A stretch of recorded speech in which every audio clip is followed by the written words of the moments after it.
Hello guys, welcome back to our channel TSVD vlogs. ఎలా ఉన్నారండి అందరూ?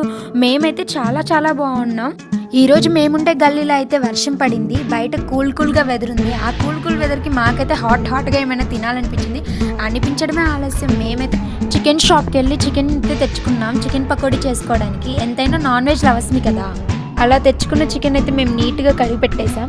అలా కడిగి పెట్టేసిన చికెన్లో తగినంత కారం, పసుపు, సాల్ట్ వేసుకున్నాం.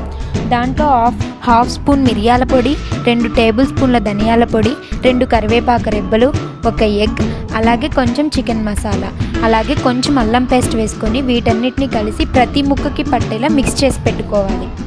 అలా కలిపి పెట్టుకున్న చికెన్ పీసెస్ అన్నిటిని కొంచెం సేపు పక్కన ఉంచాలి. కొంచెం సేపు అంటే ఎంతోసేపు అనుకున్నారు, ఒక హాఫ్ అన్ అవర్ ఉంచండి. అలా హాఫ్ అన్ అవర్ మనం పక్కన ఉంచడం వల్ల మనం కలిపినటువంటి మసాలా ప్రతి పీస్కి తగిలి టేస్టీగా ఉంటుంది మనం చేసుకొని తినేటప్పుడు. అలా హాఫ్ అన్ అవర్ తర్వాత మనం కలుపుకున్నటువంటి చికెన్లో 2 స్పూన్ల కార్న్ ఫ్లోర్, అలాగే 2 స్పూన్ల శనగపిండి వేసుకొని కలుపుకోవాలి. అది మొత్తం మిక్స్ అవ్వాలి.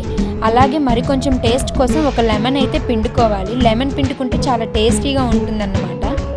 అలా కలిపి పెట్టుకున్నటువంటి చికెన్ని మనమైతే ఒక 10 నిమిషాలు పక్కన పెడదాం. అంతలోపు స్టవ్ మీద ప్యాన్ పెట్టేసి ఆయిల్ అయితే హీట్ అయ్యేంత వరకు ఉంచుదాం. ఆ ఆయిల్ హీట్ అయిన తర్వాత మనం కలిపెట్టుకున్నటువంటి చికెన్ పీస్ ఒక్కొక్కటిగా నూనెలో వేయండి. అలా నూనెలో వేసేటప్పుడు కొంచెం జాగ్రత్తగా ఉండండి, ఎందుకంటే నూనెతో చాలా జాగ్రత్తగా ఉండాలి. ఆ పీసెస్ అన్నీ కూడా గోల్డెన్ కలర్లో వచ్చేంత వరకు ఉంచుకోవాలి. అవన్నీ ఒకదానికొకటి అతుక్కోకుండా ఎప్పటికప్పుడు వేరు చేస్తూ ఉండండి. అలా గోల్డెన్ కలర్లోకి వచ్చిన తర్వాత వాటన్నిటిని కొంచెం జాగ్రత్తగా సర్వింగ్ బౌల్లోకి అయితే తీసుకోండి. మీకు ఇంకా కొంచెం టేస్ట్గా రావాలంటే లేదా ఇంకొంచెం క్రిస్పీగా రావాలంటే దాన్ని ఇంకొంచెం సేపు డీప్ ఫ్రై చేసుకోండి. చికెన్ పకోడీ అని లెగ్ పీసెస్ కనిపిస్తున్నాయి ఏంటి అని అనుకుంటున్నారా? మాకైతే ఎంతో ఇష్టమైంది చికెన్ బిర్యానీ. ఇప్పుడైతే మాకు చికెన్ బిర్యానీ చేసేంత ఓపిక లేదు కాబట్టి మేమైతే చికెన్ పీసెస్ తెచ్చుకున్నాము. వాటితో పాటు లెగ్ పీసెస్ కూడా తెచ్చేసుకున్నాము.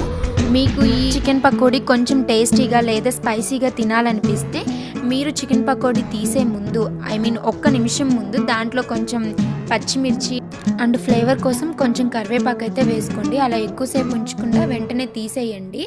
ఆ తర్వాత దాన్ని అయితే మీ బౌల్లోకి సర్వ్ చేసుకోండి. ఇక అయితే మన హాట్ చికెన్ పకోడీ రెడీ అయిపోయింది.